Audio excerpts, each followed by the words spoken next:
Her voice was sugar-coated poison. The smug lift of her chin, the calculated glance at my son beside her, silent, spineless. I laughed, not loudly, just enough to unsettle. "All right, dear," I said, "just wait."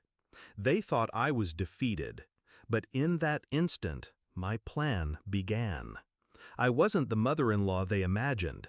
I wasn't the quiet woman who could be discarded like an old coat. I built my life with discipline. I raised my son alone, through hunger and storms. Every cent I earned was stretched into his future. When she entered his world, polished, perfumed, and dripping entitlement, I gave her the benefit of the doubt. I told myself love could change people. But love is often just a mask, and hers was slipping. The signs arrived like whispers. The way she spoke to me as though I were staff, not family. The way my son stopped calling me mom in public. And then, the knife. She invited me to lunch, a smile plastered on her lips, venom behind her teeth. "We've decided," she said, as if announcing the weather, "to cancel your wedding invitation." I stared. "You can keep the $60,000 deposit," she added, tapping her nails against the glass. "But if you ever want to see your future grandson, you'll respect our decision." I watched my son avoid my eyes. His silence was louder than her cruelty. That was the day I stopped being his mother and became his executioner. I didn't cry, I didn't beg, I didn't rage. I laughed, because they had no idea who they were dealing with. They thought money could muzzle me. They thought blood ties were chains they could cut at will.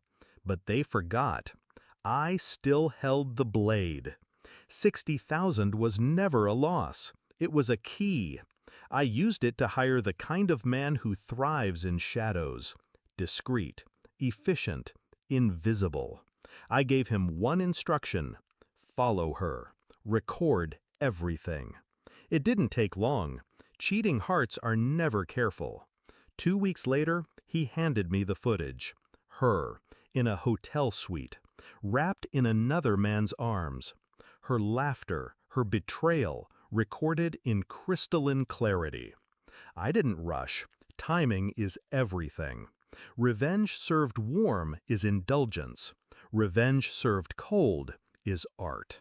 So I waited for the moment the spotlight was brightest. Their wedding day. The ballroom was drenched in flowers and champagne. Guests shimmered in designer suits and silk gowns. Cameras flashed. I wasn't there, not in person. They had stripped me of that right, but I didn't need to be.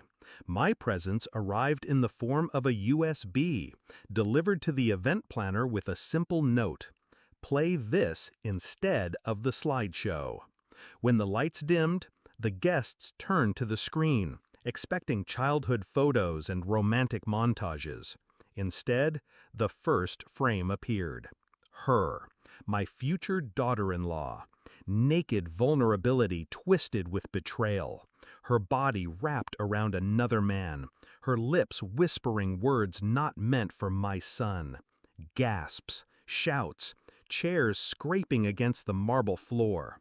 And then, my son. His face drained of blood, his knees buckled.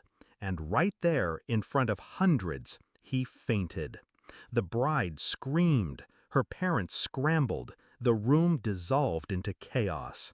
And I sat miles away in my armchair, sipping tea, watching the live stream link my associate had arranged. The moment was mine. He called later, desperate, voice broken. "Mom, please, why? How could you?" I let the silence stretch until it strangled him. Finally, I answered. "You voted me out, remember? This is what democracy looks like." His breath hitched. "But she's pregnant." "Then pray," I said coldly, "that the child belongs to you." The line went dead. Now I sit with a strange calm. They thought I was powerless, that money could buy my silence, that love could blind me. But I don't believe in silence anymore, and I don't believe in love when it's built on betrayal. I gave him life. I gave him everything. And in return, he handed me to the wolves. So I showed him what happens when the wolf bites back. Will he ever forgive me? Perhaps not. Do I care? Not anymore. What matters is this. The world saw her truth before she could bind him with lies. The wedding collapsed before vows could chain him to poison. I didn't lose a son that day. I simply revealed that I never truly had one.